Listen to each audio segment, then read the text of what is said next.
Nah, yang hilang dari peradaban modern adalah Allah itu tidak begitu hadir di hati kita. Saya sering cerita di mana-mana, teks hadis itu sebenarnya berbunyi gini, ini hadis sahih. Mangka na yu'minu billahi wal yaumil akhir falyukrim jarahu. Ada yang falyukrim jarahu dhaifahu, ada yang falyakul khairan aw liyasmut. Siapa yang iman dengan Allah dan Rasul maka harus memuliakan tetangganya, memuliakan tamunya. Dulu itu ada seorang ulama dipanggil anak muda, dibully terus sekarang. Wahai kiai, datang ke rumah saya. Datang kiai itu. Setelah sampai ke rumah orang itu, silakan kiai kembali ke rumahnya. Saya tidak butuh kiai. Kiai itu dengan riang kembali. Setelah di rumah dipanggil lagi. Pak Yai, silakan datang ke rumah saya. Datang lagi. Ya senyum-senyum kiainya santai. Wah, nggak jadi butuh Pak Yai. Silakan kembali lagi. Sampai 3 kali. Oh itu kalau rektor digitukan marah itu. Dosen marah. Kiainya santai. Santai, senyum-senyum, rileks. Ketika ditanya, kenapa Pak Yai tidak tersinggung? Jawabannya unik. Anak muda, saya ini senang sekali nuruti perintah Allah, disuruh menghormati tetangga. Sehingga ketika Anda manggil, ya saya datang. Ketika Anda nyuruh pulang, ya saya pulang. Saya senang sekali nyenangkan tonggo. Dan itu perintah Allah, jadi tidak ada hubungannya dengan kamu. Wah, pemudanya nangis minta dimaafin.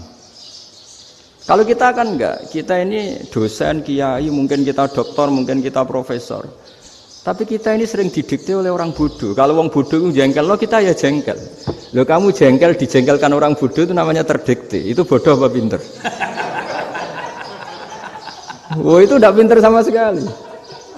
Kalau betul-betul kamu pinter, hanya bisa didikte oleh Allah Subhanahu wa Ta'ala. Jadi antara hukum Allah apa? Wa ahsin man asa'a ilaika, berbuatlah baik sama orang yang berbuat buruk sama Anda. Itu dikteannya Allah.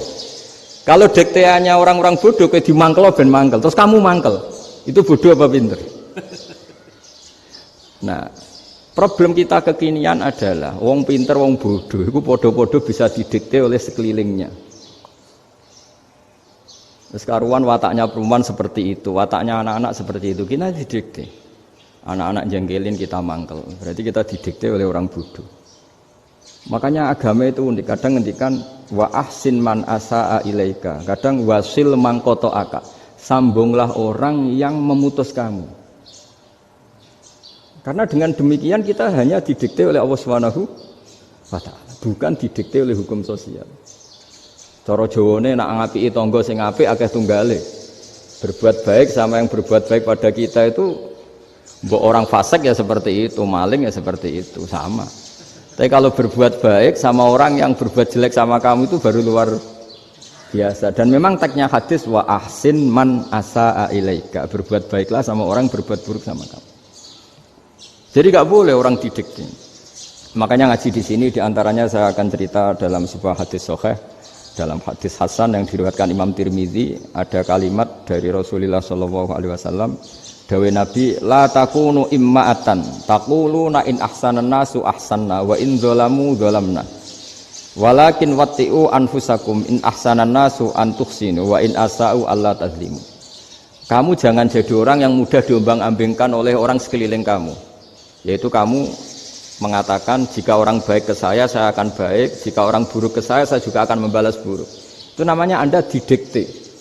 Tapi berkomitmenlah kamu akan berbuat baik meskipun orang lain berbuat buruk.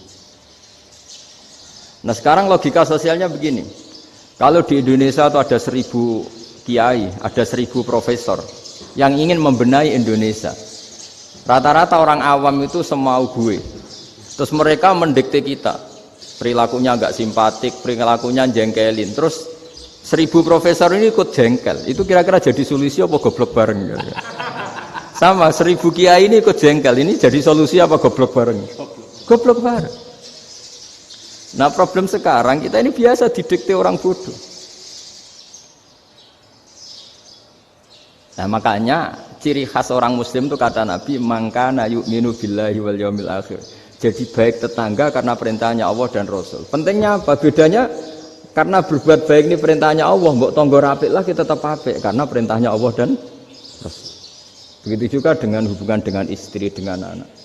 Bojomu lagi cerewet lah ya tetap apik. Karena dengan cara itu kita hanya tunduk kepada Allah dan Rasul. Tapi kalau kamu istri saya kalau baik ya saya baik, kalau ndak ya ndak. Berarti Anda didikte oleh perilakunya dia. Itu latihan ya kalau dalam bahasa pondok latihan jadi wali itu yang paling berat itu. Nabi itu kalau sama orang munafik itu sabarnya Masya Allah. Padahal Nabi berso kalau orang itu orang munafik. Karena dengan cara seperti itu bahwa kebaikan Nabi pada seseorang itu atas perintahnya Allah dan Rasul, bukan atas nama servis. Kalau Nabi hanya baik kepada Abu Bakar, itu mungkin orang bilang wis adune wong Abu Bakar baik sama Nabi. Tapi kalau Nabi baik sama orang munafik, Abdullah bin Ubay bin Salul, itu kalau nggak perintahnya Allah dan Rasul itu nggak bisa. Nah ini cobalah berlatih seperti itu sehingga kita tidak mudah didikte. Ya saya ulang lagi nggak mudah apa? Didikte. Maka di antara kebaikan Allah dan Rasul adalah bahkan orang dolim saja diberi jatah rahmat. Makanya tadi seperti mukadimah yang dibaca Pak Haris tadi, agama ini rahmatan lil alamin. Orang yang dolim saja dapat jatah apa? Rahmat, apalagi yang soleh. Nah kemudian yang perlu dicatat, kenapa kita menjadi enjoy dengan Islam? Islam itu adalah agama yang tidak didikte oleh materi. Jadi kalau Anda ingin makan enak, mungkin kalau pikiran kebanyakan orang, anak-anak muda yang milenial, yang gaul, ingin makan enak ya makan yang disukai. Misalnya sate atau bakso Malang atau apalah. Kalau orang-orang yang jadi wali nggak gitu cara berpikir. Ini yang masih orisinil. Ditanya, ini dunia baru kesulitan makanan, baru resesi. Cara makan enak gimana? Jawabannya lucu. Ya gampang, idamuhu alju. Idam itu lauk. Kalau kamu ingin makan lauknya paling enak apa? Alju. Kamu harus lapar banget. Sampai kalau puasa itu melihat tempe itu wah luar biasa. Tapi kalau kamu nggak puasa, air putih itu nggak menantang. Tapi kalau puasa, tempe air putih itu menarik dan Anda tetap lahap. Apa? Karena lauk terbaik adalah alju, yaitu lapar. Lah tapi kita ini enggak, kita ini kayak orang bodoh. Kayak orang bodoh tadi, profesornya makan nyaman ya kalau sesuai selera. Nah itu kan sama dengan anak-anak ABG. Anak ABG itu makan lahap ya kalau yang disukai. Lalu bedanya apa ABG sama profesor? Kalau cara berpikir masih sama kan itu. Kiainya juga gitu. Kiai makan enak kalau yang disukai, kalau enggak ada. Lalu bedanya apa kiai sama orang awam? Orang awam juga gitu, makan lahap ya kalau yang disukai. Nah ternyata perilaku kita ini yang pintar sama yang bodoh sama mas. Kalau kamu ingin berkasta lebih baik, itu cara makan enak itu apa? Idamuhu al-jur. Lauk terbaik adalah karena kita sangat lapar. Makanya masyhur dalam cerita-cerita tarikh sirah nabawiyah. Nabi diberi hadiah, beberapa hadiah.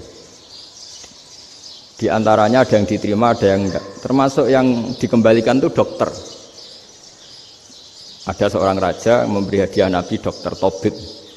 Itu sama Nabi dikembalikan. Karena dokter ini sudah lama kumpul Nabi itu nggak pernah sakit. Akhirnya dokter ini putus asa, ini nggak perlu diobatin. Ketika ditanya, kenapa ya Rasulullah engkau tidak pernah sakit? Karena kita ini kaum, kita ini komunitas masyarakat yang tidak akan makan kecuali lapar. Dan kalau sudah makan berhenti sebelum kenyang. Jadi sederhana sekali pengobatan zaman Nabi. Sebagian besar penyakit itu pasti disebabkan kita ceroboh dalam hal makan. Sudah ngerti kalau durian masalah, kalau makan durian enggak kehitung gitu. Apalagi kalau gratisan itu tambah banyak. Gitu. Pola tidur juga gitu kata Nabi, dan kita tidak tidur kalau tidak sangat ngantuk.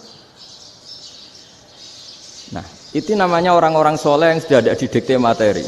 Kalau yang didikte materi kan bisa tidur nyenyak kalau kasurnya enak, AC gini-gini.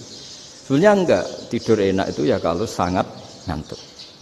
Mbok di gudang, mbok di bis, kalau sangat ngantuk ya semuanya ya enak. Sama, mbok lapar, mbok hanya tempe, tapi kalau sangat lapar itu ya enak. Nah ini ilmu yang mulai hilang, ilmu-ilmu yang mulai hilang.